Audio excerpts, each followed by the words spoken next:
हा माज आहे आणि मस्ती आहे, बाकी काय याला शब्द नाहीत माझ्याकडे. प्रत्येक वेळी प्रत्येकाला डावलायचं. ते पालकमंत्री आहेत, नाव टाकायचं, त्याचं काय येत नाहीत ना. तुम्हीच करता ना प्रत्येक उद्घाटन. मी कधी ऑब्जेक्शन घेतलंय का? पण ऐरोली सोडून बेलापूरमध्ये निधी देणं हा कितपत योग्य आहे? ठीक आहे, मग ऐरोलीतले लोक माझ्याकडे काय येतात? साधं रॅशन कार्ड द्यायला लोक भेटत नाही त्यांची. साधं आधार कार्ड, कोण विरुंगला केंद्र मागतो, कोण व्यायामशाळा मागतो, कोण हॉस्पिटलच्या छोट्या इमारती. अरे केलेला बंद पडलेत तिथं. कितीतरी इमारतींचं यांनी उद्घाटन केलेल्या इमारती तुम्हाला दाखवेल, बंद आहेत अक्षरशः. त्या ह्याला आग का लागली? नाट्यगृहाला कोणी लावली ती आग? काढा ना शोधून तुम्ही. पण तुम्ही काय करता मीडियावाले? तुम्हाला नाही जाता येत का साईट वरती? प्रत्येक वेळी का मदतीनेच बोललं पाहिजे का? आता मी पक्षाला सांगितलेलं, आता मी थांबणार नाही आणि माझ्यावर कोणी अन्याय अत्याचार केला तर त्याची मी गय करणार नाही. तुमच्या आमदार निधी लावली, त्या कार्डावरती पहिलं नाव होतं शिंदे साहेबांचं, ते गायब झालं. दुसरं आलं की त्या 2 डायलिसिस मशीन मी सियासत फंडातून आणलेल्या, वर्षभर पडून होत्या धुळकात. 10 वेळा फोन केलं, लावलं नाही. ते माताचं दूध, ते सुद्धा वर्ष झालं मी त्याच्या मागे लागलंय.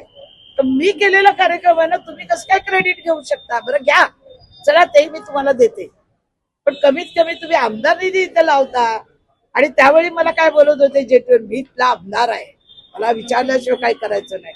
तुम्ही किती आम्हाला विचारता? तुम्ही किती आम्हाला विश्वासात घेता? प्रश्न हा आहे. महापालिका आली, महापौर आले, आम्ही मान्य केलं ना. आम्ही कधी बोलतो का? काय चाललंय महानगरपालिकेत? कुंपणच शेत खाते. द्या तिथे लक्ष जरा. एवढं राजकारण नावाचं विवाचं करण्यापेक्षा काय उद्घाटन आहेत का? यांची 100 लोक मला धक्के मारतात आणि मी पडली तर काय करणार? मी आता आजारपणातून आलेले. बघा तिथे कोण मला कोणाला ऐकत होतं का? सगळे धक्काबुक्की पार पाय, मुद्दाम धक्काबुक्की करा म्हणजे पळून जाईल. मी काय पळणारच नाही. मी सलग 3दा निवडून आलेले. मी आज पडली, उद्या आली, उद्या पडली, परवा आली, असं नाहीये. लोक खूप प्रेम करतात, त्या प्रेमावर मी आहे आणि मी काम करत राहणार आहे. माझं एवढंच ऑब्जेक्शन आहे, पक्षश्रेष्ठीनं सुद्धा याची दखल घेतली पाहिजे. आपल्या परिसरातील बातम्या आमच्यापर्यंत पोहोचवण्यासाठी स्क्रीनवर दिलेल्या क्रमांकावर संपर्क साधू शकता. दूरध्वनी क्रमांक 8652414343.